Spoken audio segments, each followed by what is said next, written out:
So this is problem number 6 on sample test problems for test number 3. The polynomial function h is graphed at right. Given that, and then there are 4 conditions, we want to write an equation for h and leave it in factored form. Okay, so start with the name, h of x equals. Okay, I'll go back up to part A. The degree of h is 5. Not really sure what to do with that, so we'll put that on hold.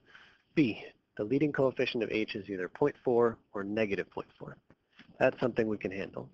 I know that ultimately this thing is a degree 5, so it's going to be x to the 5th with maybe some number in the front and some lower order terms following. And I know that x to the 5th looks a lot like x cubed, so x to the 5th would look like this, and then negative x to the 5th looks like the same thing but reflected over, well, either axis actually. So negative x to the 5th maybe looks like that. And if I compare to the function that was given, I see that on the right-hand side, this thing goes down, and on the left-hand side, it goes up. And that's not what the purple thing does, but it is what the blue thing does, up on the left and down on the right.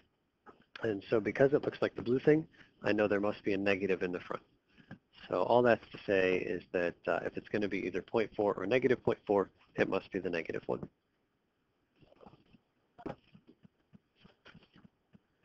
Okay, so negative 0.4 times some stuff. Part C, all zeros are integers, and part D, all zeros are shown on the graph. So we're looking for zeros here. I see a 0 at x equals 2, and I see another 0 at x equals negative 1.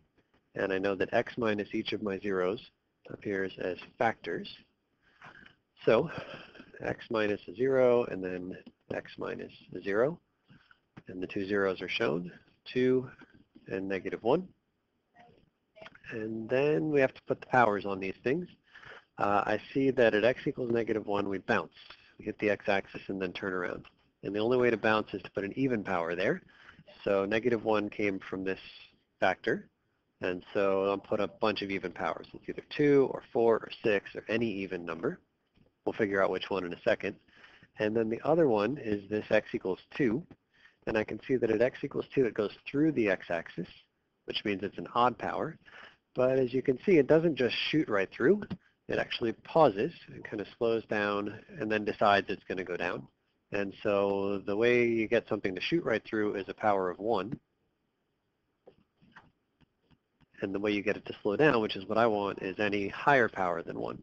And so we're picking an odd power bigger than 1, so maybe 3 or 5 or 7.